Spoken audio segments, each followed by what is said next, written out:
Hey guys, welcome back to this channel. So this is going to be a video about how to turn your cash into crypto and your crypto into cash. Now, this is a video that shouldn't need to be too long.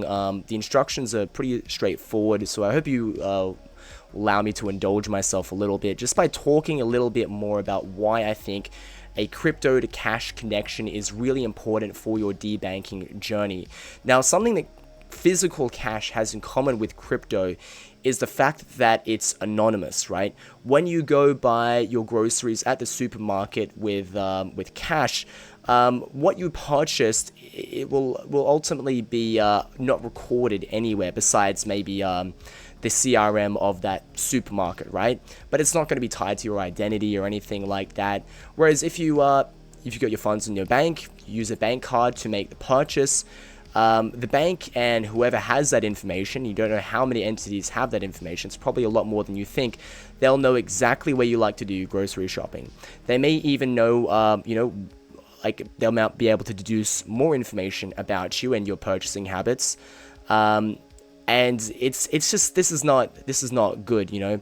So ideally, if you can't use crypto to pay for things, which is something I'm always talking about on my channel, I have a number of strategies to do things like, using crypto to buy Amazon gift cards, give those gift cards into stuff, If you can't do that, then the next best thing is to turn it into cash.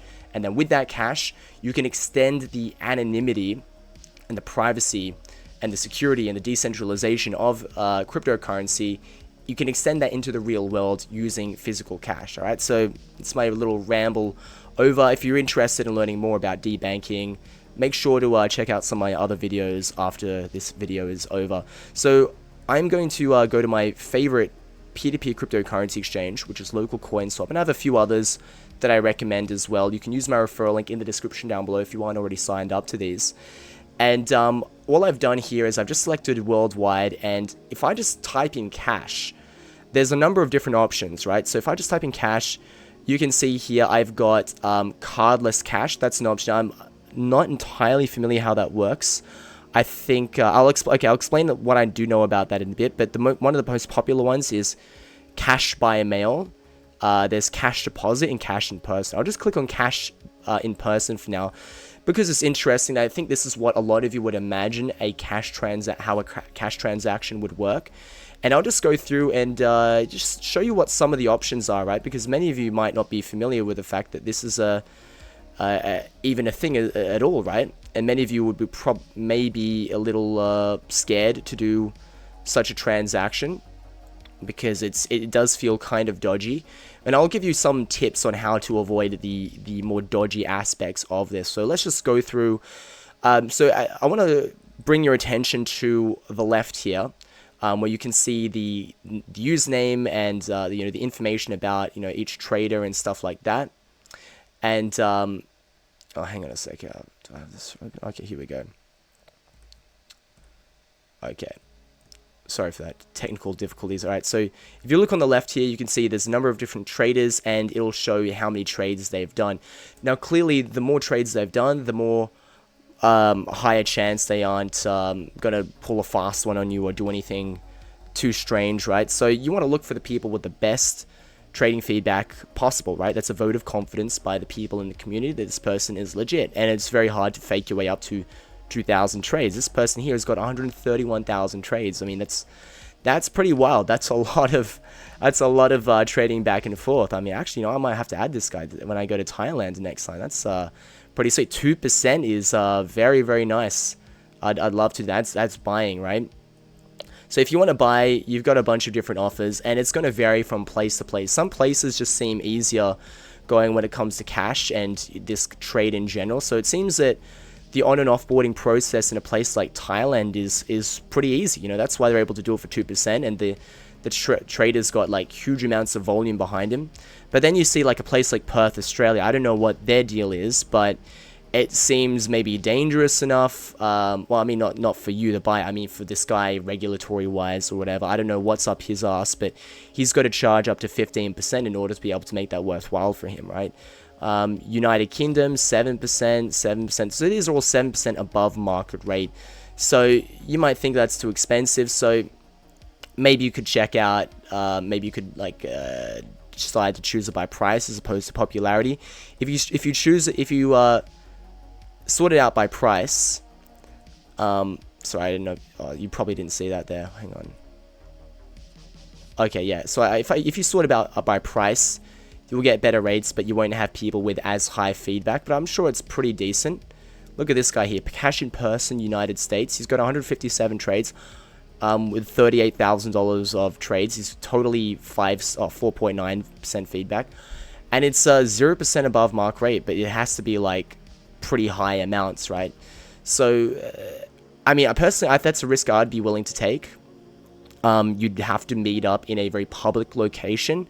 Meet up in a place that's as safe as possible. I mean, you could meet up like at Starbucks, you could meet up at a bank, meet up downtown during the day, during daylight hours, you know, meet them not even on the weekend, meet them during business hours, like it could be like 2 p.m. on a Thursday or something like that, right? Now, something that's amazed me just looking through these is just the diversity of different places where you could do this. India, that's pretty cool. You've got Canada as well. Now, this is cash in person, right? There are some places that you're probably not going to find offers. It's really got to do with how safe your city is.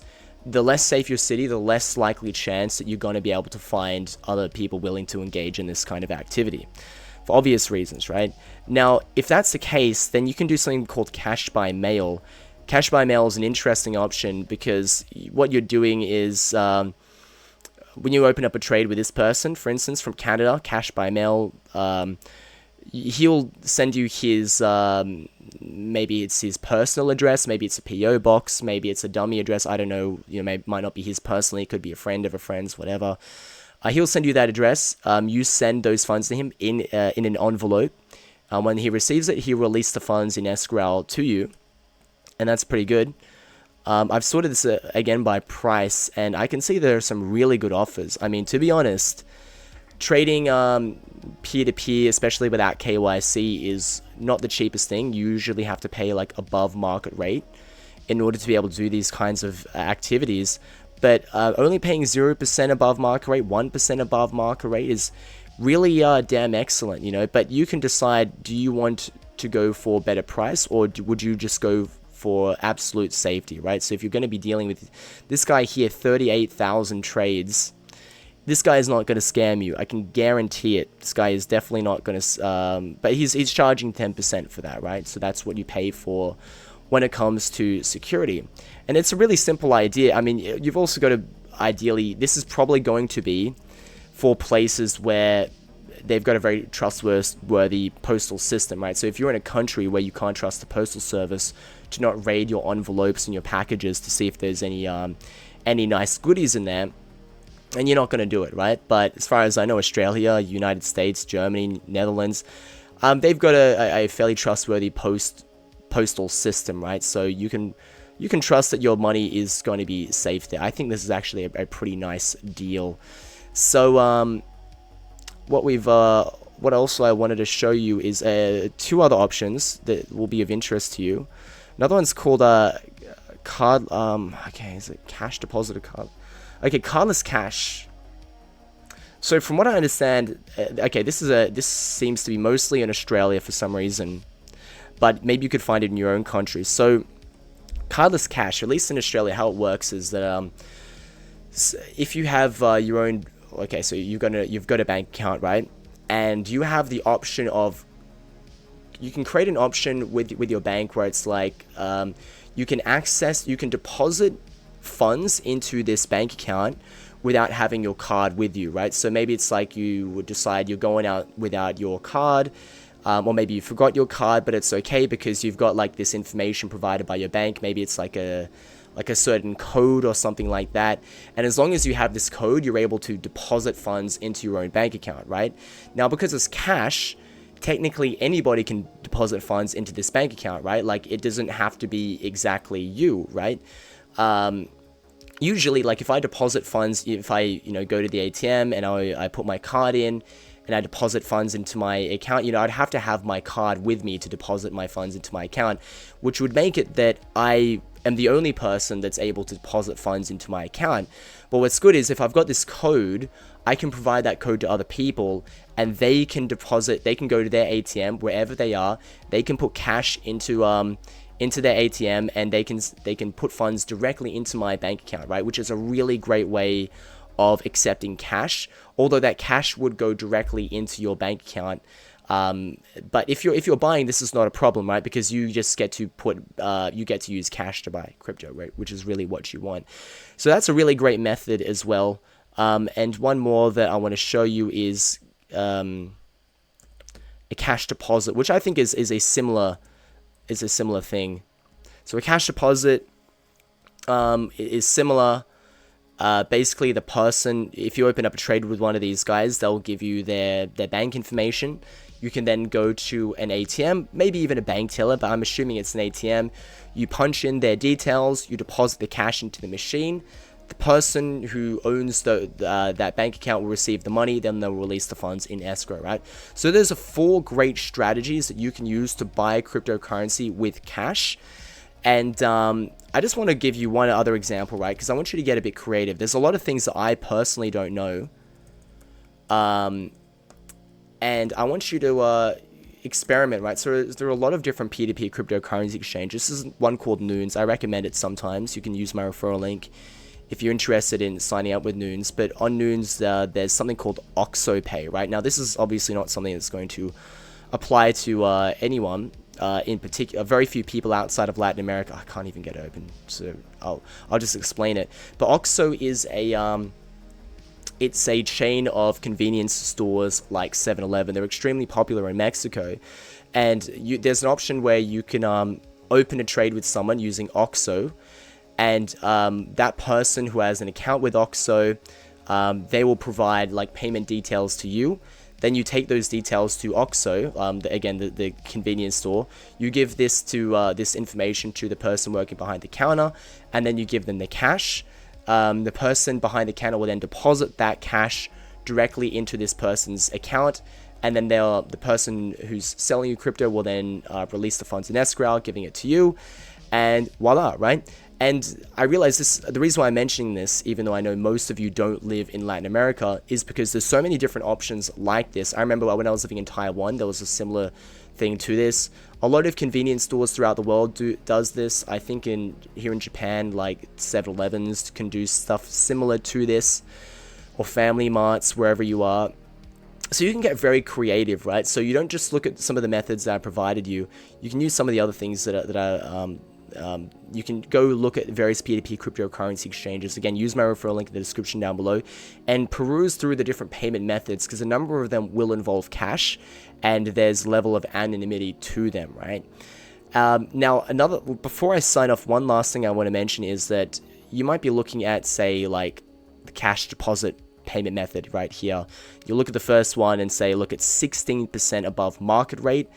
That's unacceptable, and that is quite expensive, right? I understand that many people are willing to pay it, but you might not be personally willing to pay that, right? Because that's just quite expensive, and that's understandable. So feel free to flip the script. Maybe you can be the one that makes 16%. Maybe you decide that you can be the seller of crypto, and it's just a way of making money. So all of these people here that I'm showing you here, they're not doing it as a volunteer service. They're not saints. They are simply out there to make profit, right? Because they know that there is a way of making money in this industry, right? So if you're interested in becoming a peer-to-peer seller, you can do what these guys are doing. Like, you can maybe make an offer in your local city to sell crypto for cash, and you charge 10% above market rate. And as your feedback increases and your trust increases, you could increase that to higher and higher amounts. You can end up being like this guy, and he's making 16% on his money every time he makes a trade with someone, right? Which is really excellent. So that's another angle to take it from. You can also sell your crypto via cash, make a bunch of money, and yeah. So use my referral link in the description down below. Check out some of the sites that I've recommended, and make sure to subscribe. I'm giving a lot of great details about debanking. I don't see any other YouTube channel that covers debanking as a topic. I just see a lot of people that I really dislike teaching people about how to lose their money as fast as possible on various scams, degenerate nonsense like trading bots, inverse perpetual contract trading, shit coins. It's all garbage. go to my channel instead. You should be watching my stuff. My stuff is good. Their stuff is bad. I have no other way to put it. So do that, and I'll see you next time.